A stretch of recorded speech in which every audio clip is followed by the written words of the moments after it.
everyone, welcome back to my channel. Jangan lupa subscribe, like, dan juga komennya ya. Oke teman-teman, pada video kali ini saya akan menjelaskan materi mengenai True Experimental Design. Tapi sebelum itu, izinkan terlebih dahulu saya untuk memperkenalkan diri.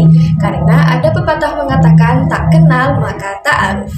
Oke, baik. Nama saya adalah Fitriyatul Farida. Saya dari Prodi Bimbingan dan Konseling Pendidikan Islam Universitas Al-Falah Asniyah Tanjung Jember.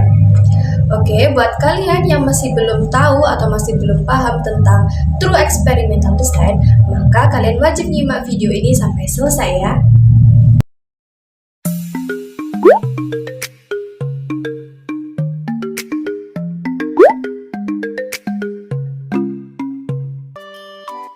Jadi, True Experimental Design ini adalah salah satu desain penelitian dalam kuantitatif.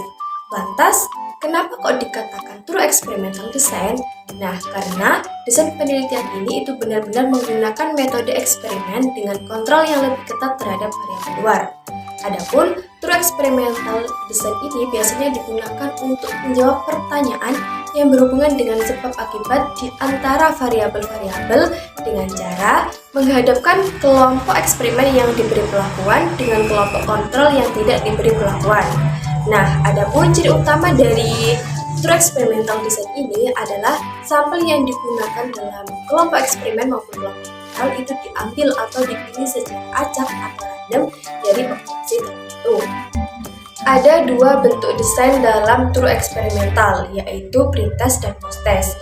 Nah, pretest ini biasanya diberikan kepada dua kelompok yang sebelum diberikan perlakuan atau treatment. Jadi, dengan tujuan untuk mengetahui kondisi awal sebelum diberikan perlakuan. Nah, adapun posttest ini biasanya diberikan ketika sudah salah satu kelompok itu atau yang bisa dikenal dengan kelompok eksperimen itu sudah diberi perlakuan. Jadi, posttest ini nantinya digunakan untuk mengetahui apakah ada perbedaan signifikan antara kelompok eksperimen yang sudah diberi perlakuan dengan kelompok kontrol yang tidak diberi perlakuan. Jadi untuk mengetahui adakah pengaruh antara kelompok eksperimen dengan kelompok kontrol tersebut.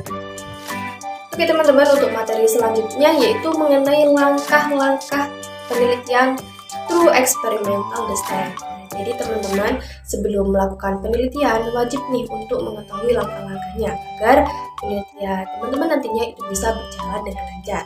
Langsung saja, adapun langkah pertama dalam penelitian True Experimental Design ini adalah merumuskan masalah. Jadi buat teman-teman, langkah pertama dalam melakukan penelitian itu adalah merumuskan masalahnya terlebih dahulu. Nah, rencanakan masalah apa nantinya yang akan kita teliti. Nah, adapun langkah yang kedua yaitu menentukan hipotesis. Nah, setelah kita merumuskan masalah, kita tentukan hipotesis yang akan kita lakukan dalam penelitian nantinya berdasarkan hasil dari kajian pustaka. Seperti itu. Dan adapun langkah yang ketiga yaitu menentukan desain penelitian. Kita tentukan desain penelitian seperti apa, termasuk variabel, tata cara, dan instrumen penelitian. Dan langkah yang keempat yaitu menentukan sampel.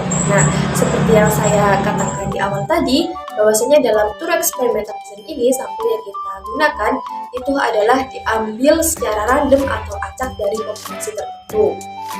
Seperti itu. Dan langkah selanjutnya atau langkah yang kelima yaitu menyusun rencana eksperimen. Yaitu rencanakan prosedur dan eksperimen, masuk pretest dan posttest. Sebagaimana juga sudah saya jelaskan di awal tadi bahwasanya dalam True Experimental Design ini kan ada dua bentuk desain, yaitu pretest dan posttest. Dan langkah yang keenam yaitu melaksanakan eksperimen. Setelah kita menyusun eksperimen atau prosedurnya seperti apa, kita laksanakan eksperimen tersebut dengan memberikan perlakuan atau treatment pada kelompok yang kita beri perlakuan atau kelompok eksperimen tersebut. Nah, adapun langkah yang selanjutnya atau yang ketujuh yaitu mengolah data, yang dimana kita setelah kita melaksanakan eksperimen kita akan mendapatkan sebuah data atau sebuah hasil nantinya. Nah, itu kita analisis. Itu. Dan langkah yang selanjutnya atau langkah yang ke-8 yaitu menguji hipotesis. Nah, hipotesis yang telah kita rumuskan di awal tadi itu kita uji setelah kita mendapatkan hasil atau datanya. Itu. Dan langkah yang ke-9 yaitu menarik kesimpulan. buat kesimpulan mengenai hubungan kausalitas antara variabel yang diteliti. Dan langkah yang terakhir yaitu menuliskan laporan. Nah, tuliskan laporan secara sistematis sesuai dengan metode ilmiah. Oke, baik teman-teman, untuk memudahkan teman-teman agar lebih mudah dalam memahami desain penelitian true eksperimental ini, di sini saya akan memberikan sebuah contoh penerapan dari true experimental design ini. Adapun contoh judul penelitiannya adalah pengaruh layanan bimbingan kelompok dengan teknik diskusi terhadap perencanaan karir siswa. Nah, untuk kita membuktikannya, kita mengikuti langkah-langkah yang sudah saya sampaikan tadi di awal. Adapun langkah pertama dalam true experimental design ini adalah kita merumuskan masalah. Nah, pada judul penelitian ini kita fokuskan masalahnya mengenai rendahnya kemampuan siswa dalam merencanakan karir masa depan. Nah, untuk selanjutnya kita melakukan pretest terlebih dahulu.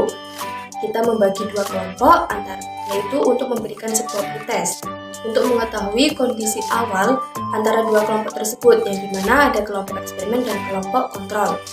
Setelah kita melakukan pretest, kita melakukan eksperimen, yaitu dengan memberikan treatment atau perlakuan terhadap kelompok eksperimen, yaitu dengan memberikan sebuah bimbingan kelompok dengan teknik diskusi dalam merencanakan karir masa depan siswa. Nah, setelah kita melakukan eksperimen, kita memberikan sebuah post-test, yaitu untuk mengetahui apakah nantinya itu ada perbedaan signifikan ataukah adakah pengaruh dari kelompok eksperimen dengan kelompok kontrol tersebut. Nah, setelah kita melakukan tes, kita analisis datanya. Kita analisis data mengenai dua kelompok tersebut. Nah, setelah kita menganalisis data, kita akan mendapatkan sebuah hasil penelitian. Oh, ternyata dalam penelitian yang kita lakukan ini menunjukkan adanya peningkatan signifikan pada kelompok eksperimen dibandingkan dengan kelompok kontrol, dengan membuktikan bahwa teknik diskusi ini efektif dalam meningkatkan kemampuan perencanaan karir siswa. Nah, jadi itu dapat disimpulkan bahwasanya dalam penelitian ini itu berhasil menunjukkan bahwa layanan bimbingan kelompok dengan teknik diskusi itu memiliki pengaruh positif terhadap kemampuan perencanaan karir siswa. Nah, temuan ini memberikan kontribusi penting bagi pengembangan metode layanan bimbingan konseling di sekolah.